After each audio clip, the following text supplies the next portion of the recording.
Kahit wala na talaga sina Paolo Avellino at Janine Gutierrez at matagal na nga silang break, ayaw pa ring manahimik ng Paunin fans. Marami nga sa kanila ang ayaw pa ring sumuko at umaasang magkakabalikan pa rin sina Paolo at Janine. Si Paolo kasi, obvious na may something na with Kim Chiu.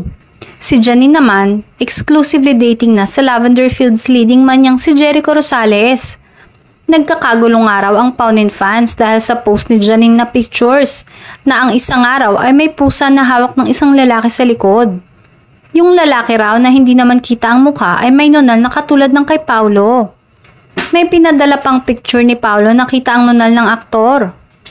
Pinipilit nga ng Paunin fans na si Paolo ang may hawak ng pusa sa picture na pinost ni Janine bilang throwback na mga ganap ng Asia's Rising Star noong buwan ng July.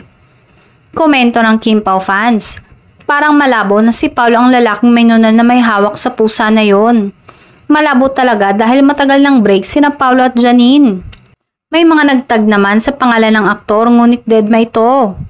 Tila patunay na hindi totoo ang mga kumakalat na chismis ng ilang mga fans na umaasa na magkakabalikan ang kanilang mga idolo.